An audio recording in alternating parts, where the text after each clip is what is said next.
Hi, it's Artie from Brown Bear Herbs. Today I'm going to talk to you a little bit about chamomile.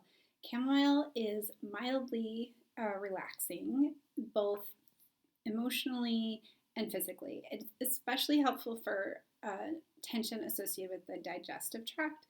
It has so many uses, but for my uses, I think of it mostly in terms of dealing with pain.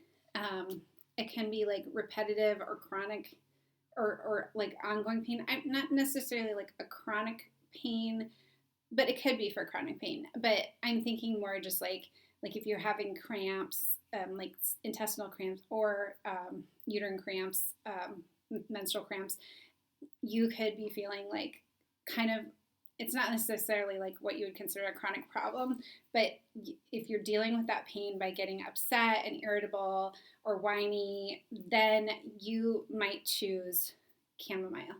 If you tend to deal with your pain by becoming stoic and not telling anybody that you're in pain, I would suggest agrimony. So they're kind of, I think of those as at opposite ends of the spectrum.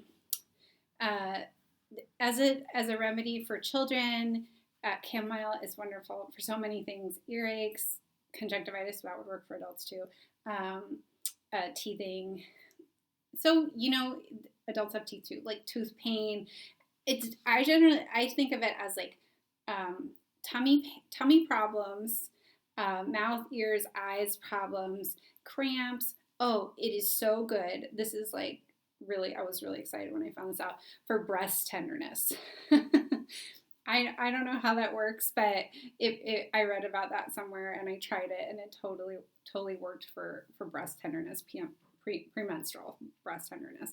So, and it is good for cramps too, especially if you're having that like emotional, frustrated kind of more childlike response to pain versus stoic. If you're more of a stoic person when you have tummy aches or tooth pain or anything like that, then you want to try out agrimony.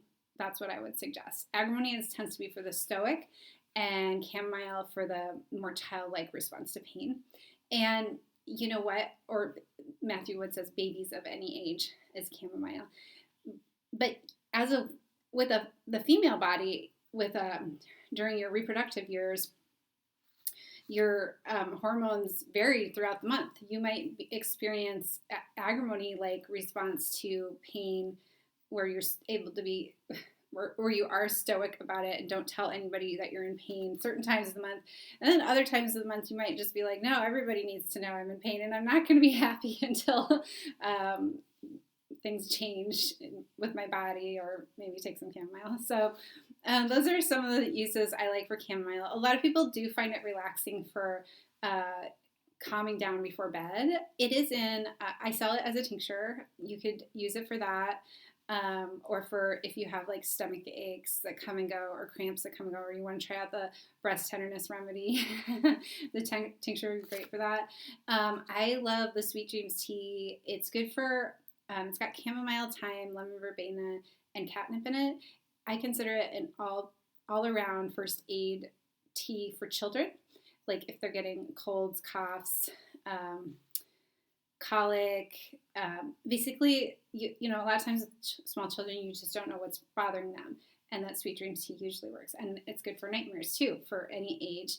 And if you just tend to have like more of a chamomile personality, you might just try the Sweet Dreams tea. The thyme that's in it is also great for dealing with respiratory issues and significant respiratory infections. So I was recommended it for a good thing to have around for COVID-19 if you get some prevention or milder symptoms that might be supportive to you.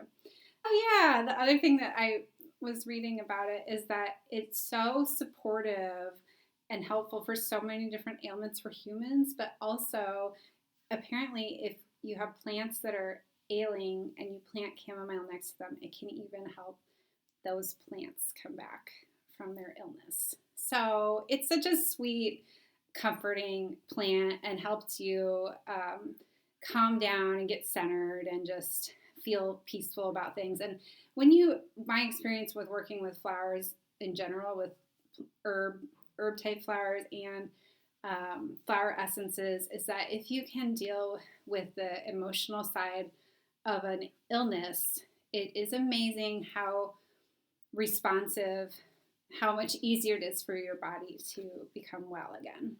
So if this chamomile strikes a nostalgic chord, or you're thinking about your problems in a different way now, I hope that you try chamomile, and please share your experiences. If you like this video, please like and subscribe and hit the bell for notifications.